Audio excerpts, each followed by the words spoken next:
Hello. आज मैं आपको 12th class accountancy third lesson goodwill का क्वेश्चन नंबर 6 बताने जा रहा हूँ।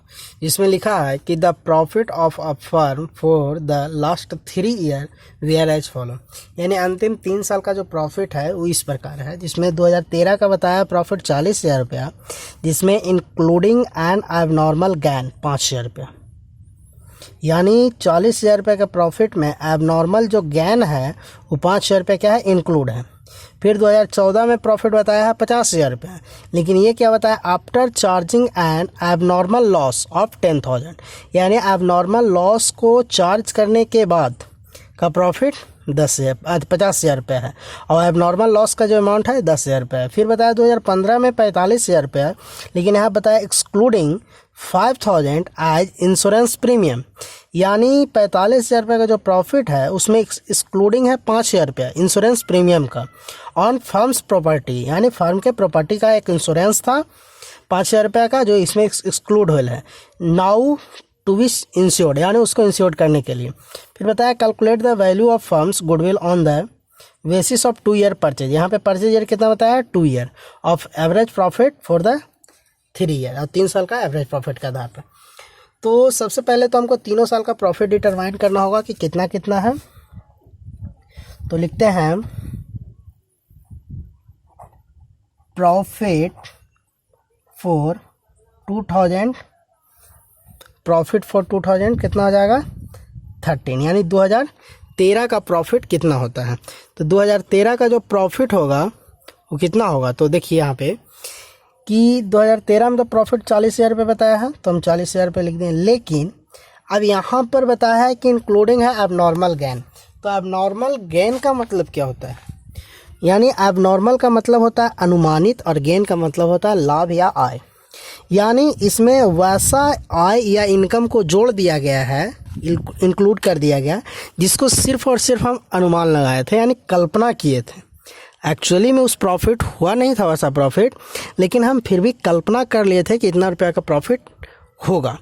तो 5,000 रुपया मेरा इसमें कल्पना किया हुआ प्रॉफिट है, तो एक्चुअल में प्रॉफिट 40,000 नहीं बल्कि 35,000 होगा। तो इसमें से क्या करेंगे, हम लेस कर देंगे एबनॉर्मल गेन को 5,000 रुपये, तो हो जाएगा कितना 35,000। क्यों माइनस हुआ कि अनुमान लगाया हुआ प्रॉफिट 5,000 रुपये इसमें शामिल था, तो उसको हम क्या किए, माइनस कर दिए। फिर यहाँ पर हो जाएगा नेक्स्ट ईयर में प्रॉफिट फॉर 2014, 2014 का प्रॉफिट कितना है, तो 50,000 रुपये है। अब यहाँ पर 50,000 रुपये तो प्रॉफिट बता दिया, लेकिन इसमें भी क्या बताया है, after charging on abnormal loss of 10,000, यानी एबनॉर्मल लॉस को चार्ज करने के बाद, यानी एबनॉर्मल का मतलब अनुमानित और लॉस का मतलब हानि, यानी वैसा हानि जिसको हम अनुमान किए थे कि इस तरह का हानि होगा बिजनेस में, और उसको हम चार्ज करने के बाद मेरा प्रॉफिट 50,000 रुपये, लेकिन एक्चुअल में होता नहीं है। सिर्फ और सिर्फ हम कल्पना कर लेते हैं कि ऐसा होगा, लेकिन होता नहीं है। इस वजह से इस प्रॉफिट को हमको क्या करना पड़ेगा, जोड़ना पड़ेगा, यानी ऐड करना पड़ेगा, क्योंकि हम उस प्रॉफिट को सिर्फ कल्पना किए थे, हुआ नहीं था। यहाँ पर इस लॉस को हम सिर्फ कल्पना किए हैं लेकिन हुआ नहीं, लेकिन कल्पना करने के साथ साथ उस प्रॉफिट को क्या किए हैं, उस लॉस को क्या किया कि उसमें से हम 10,000 रुपये माइनस कर दिया, चूँकि आफ्टर चार्जिंग लिखा हुआ है, यानी कहने का मतलब हम उसमें से माइनस कर दिया, हुआ नहीं, तो फिर बाद में उसको हमको क्या करना पड़ेगा, जोड़ना पड़ जाएगा।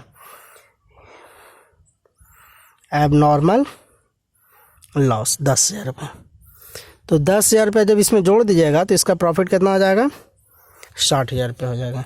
फिर आपका हो जाएगा प्रॉफिट फॉर 2015, 2015 का प्रॉफिट कितना है, तो 45,000 रुपया। 2015 का प्रॉफिट कितना है, 45,000। अब इसमें देखिए कि यहाँ पे क्या लिखा है, एक्सक्लूडिंग।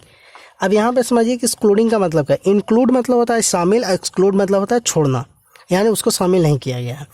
तो यहाँ पे क्या बताया कि एक्सक्लूडिंग 5,000 एज इंश्योरेंस प्रीमियम, यानी इंश्योरेंस प्रीमियम का 5,000 जो अमाउंट है उसको शामिल नहीं किया गया है। ऑन फर्म्स प्रॉपर्टी में था, फर्म के प्रॉपर्टी का इंश्योरेंस प्रीमियम था 5,000 रुपये का, जिसको शामिल नहीं किया गया। तो आप ये जान लीजिए कि अगर आप फर्म का इंश्योरेंस करवाते हैं तो उस अमाउंट को पे किया जाता है फर्म के प्रॉफिट से ही, अगर फर्म का इंश्योरेंस करवाते हैं तो फर्म का प्रॉफिट से। जिस तरह से इंसान अपना खुद का इंश्योरेंस प्रीमियम लेता है तो अपने द्वारा कमाया गया प्रॉफिट को नहीं, बल्कि आप जितना हम कमाते हैं उसमें से जितना हम सेविंग करते हैं, बचाते हैं, उसमें से उस इंश्योरेंस प्रीमियम के अमाउंट को भरपाई करते हैं, पे करते हैं। उसी तरह से यहाँ पर फर्म का इंश्योरेंस हुआ है तो फर्म के द्वारा जो प्रॉफिट कमाया जाएगा उसमें से उसकी भरपाई किया जाता है। इस वजह से इस इंश्योरेंस प्रीमियम के अमाउंट को क्या करना पड़ेगा, माइनस करना पड़ेगा, यानी लेस कर देंगे इंश्योरेंस प्रीमियम। कितना, 5,000, तो हो जाएगा कितना, 40,000। अब यहाँ पर 3 साल का प्रॉफिट हो गया, पहला साल 35,000, दूसरा साल 60,000 और तीसरा साल 40,000। अब यहाँ से आप एवरेज प्रॉफिट निकाल सकते हैं आराम से। तो एवरेज प्रॉफिट का फार्मूला होता है टोटल प्रॉफिट बटा नंबर ऑफ ईयर। तो टोटल प्रॉफिट देखिए, पहला साल है 35,000, दूसरा साल हो जाएगा कितना, 60,000 और तीसरा साल हो जाएगा 40,000। ये तीनों को जोड़कर 3 साल लगा था कमाने में, 3 से भागा दे देंगे तो 35 और 60, 95 और 40, 1,35,000 भागा 3, इसको भागा दीजिएगा तो 12, 1, 15, 45,000। एवरेज निकल गया प्रॉफिट कितना, 45,000। अब गुडविल का फार्मूला लगा दीजिए। तो गुडविल का फार्मूला होता है average profit into number of purchase year. तो एवरेज प्रॉफिट कितना हो गया, 45,000 और नंबर ऑफ परचेज ईयर देखिए यहाँ पे बताया था 2 ईयर परचेज यानी 2 साल। तो 45 दूनी 90,000, ये आपका क्या हो गया, आंसर हो गया।